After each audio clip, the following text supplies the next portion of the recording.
नमस्कार। Last class में हमने डिस्कस किया था इंटरनल एनर्जी। इंटरनल एनर्जी की हमने बात की थी कि इंटरनल एनर्जी क्या चीज़ होती है और किसके ऊपर डिपेंड करती है।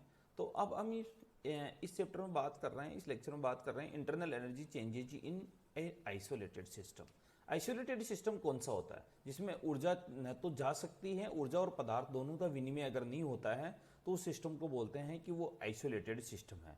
तो ऊर्जा उस आइसोलेटेड सिस्टम की जैसे हम बात करते हैं तो आइसोलेटेड सिस्टम में ऊर्जा परिवर्तन के बारे में बात करते हैं। तो एक विलगित तंत्र में परिपार्श्विक ऊर्जा का विनिमय संभव नहीं है। जब पहले कह रहे हैं कि इसकी डेफिनेशन ये है कि पदार्थ और ऊर्जा का विनिमय संभव नहीं है, अतः उस स्थिति में तंत्र द्वारा अवशोषित ऊष्मा का मान क्या हो जाता है? जीरो हो जाता है। अर्थात ये रूपांतरण रुद्धोष्म परिस्थितियों में होता है, मतलब एबायोटिक प्रोसेस है, ऊर्जा चेंजेस जीरो हो जाता है। तो इसको इस तरह लिख सकते हैं, delta U equal to zero minus W, अर्थात delta U equal to minus W, minus delta U equal to W. अर्थात इसको कह सकते हैं कि किसी विलगित तंत्र द्वारा कार्य करने पर उसकी आंतरिक ऊर्जा वे होती है।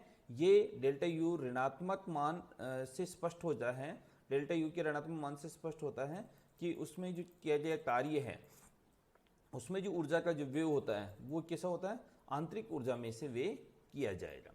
इसी तरह साइक्लिक प्रोसेस की बात करें हम कि साइक्लिक प्रोसेस चक्रीय प्रक्रम में अगर साइक्लिक प्रोसेस है ए से शुरू हुआ करके घूम के वापस ए पे आ जाता है, तो चक्रीय प्रक्रम में आंतरिक ऊर्जा परिवर्तन जो होता है उसमें ऊर्जा में परिवर्तन, ऊर्जा पुनः प्रारंभिक अवस्था में आ जाता है। इसलिए प्रारंभिक अवस्था आने के कारण इंटरनल एनर्जी में चेंजेस क्या हो जाता है? जीरो हो जाता है। तो zero equal to q minus W, अर्थात क्यू इजकल टू डब्ल्यू। अर्थात चक्रीय प्रक्रम में किसी तंत्र द्वारा अवशोषित ऊष्मा के तुल्य ही तंत्र द्वारा कार्य किया जाता है। माने जितनी ऊष्मा अवशोषित की जाती है उतनी ऊष्मा उस कार्य में परिवर्तित हो जाती है। माने कि किया गया कार्य ऊष्मा में परिवर्तन के बराबर होता है। स्थिर आयतन पर ऊर्जा में परिवर्तन, change in energy at constant volume. माना कि कोई तंत्र की हम बात कर रहे हैं कि जो तंत्र की ऊर्जा E उसके ताप और आयतन के फलक होती है। तो del E is the function of T and V, यानी कि जो हमारे पास एनर्जी है वो टेम्परेचर और वॉल्यूम का फंक्शन होती है। इसमें हम हल्का सा यदि तंत्र की ताप और आयतन में dt चेंजेज यानी कि हल्का सा परिवर्तन कर दिया जाए तो तंत्र में आंतरिक ऊर्जा में परिवर्तन डी निम्न समीकरण द्वारा हम डिनोट कर सकते हैं।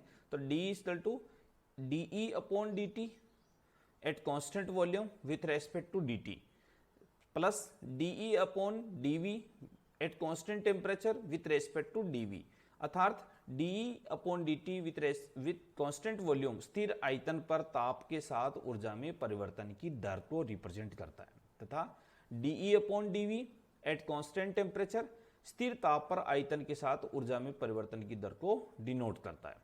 यानी इस चीज को देखा हमने तो D equal to D Q minus D W. समीकरण में हम दोनों को देखते हैं, D upon D T V at D T plus D upon D V with respect to D we equal to D Q और D Q minus D W को हम एक इक्वेशन में रख देते हैं।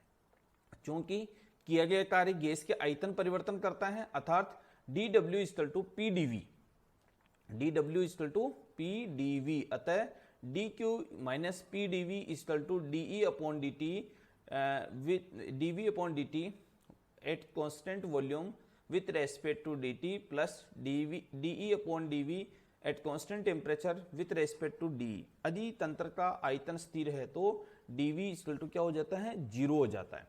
तो ऐसी कंडीशन में हम क्या लिख सकते हैं? D equal to D q v द्वारा रिप्रेजेंट कर सकते हैं। अर्थात डीई अवस्था फलक है, अतः विशिष्ट परिस्थितियों में डीवी की अवस्था फलक माना जाता है, मानी क्यू अवस्था फलक नहीं है। लेकिन क्यू आवेश हमेशा अवस्था फलक नहीं होता है, तो इसको आगे डिनोट करते हैं, d we equal to DE upon D T with respect volume respect to volume with respect to D t, d q upon D t equal to d upon D t. यदि तंत्र के ताप में स्थिर आयतन पर अत्यंत सूक्ष्म परिवर्तन के लिए उसके द्वारा परिपार्श्विक से ग्रहण की गई ऊष्मा का यथार्थ मान ही तंत्र की स्थिर आयतन पर ऊष्माधारिता कहलाता है। इसको हीट कैपेसिटी के रूप में रिप्रेजेंट कर रहे हैं।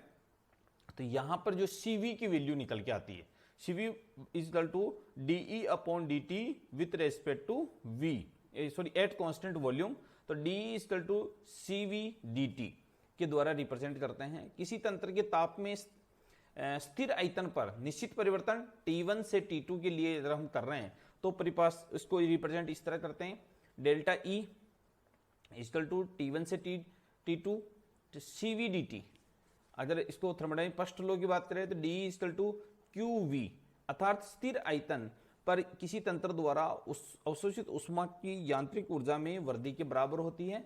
अर्थात इससे हम जो निष्कर्ष निकाल सकते हैं कि यदि तंत्र के दौरान परिपार्श्विक से तंत्र की ओर ऊष्मा प्रवाह होती है तो तंत्र की ऊर्जा में वृद्धि होगी। अर्थात दोनों QV और DE के चिन्ह भी कैसे होंगे, धनात्मक होंगे, मानी कि इसके मान कैसे होंगे, धनात्मक होंगे। और यदि हम इसको आगे बात करें, यदि परिवर्तन के दौरान ऊष्मा का प्रवाह तंत्र से परिपार्श्विक की ओर हो तो तंत्र की ऊर्जा में कमी होगी, अर्थात QV और DE की वैल्यू कैसी होगी, ऋणात्मक होगी। और ऐसे स्टेज में हम कह सकते हैं कि ये जो इक्वेशन है हमारी ठोस द्रव गैस के लिए सैद्धांतिक रूप से तो लागू हो जाती है, लेकिन प्रायोगिक रूप से ये वास्तव में लागू नहीं हो पाती है। वास्तविक स्थिति में किसी भी गैस का स्थिर आयतन पर ताप बढ़ाने पर उसका दाब इतना अधिक हो जाता है कि पात्र उसमें तंत्र में उपस्थित विकृति, मानी कि इसको बोलते हैं कि ये सैद्धांतिक रूप से ही लागू हो पाती है, प्रायोगिक रूप से लागू नहीं हो पाती है। धन्यवाद।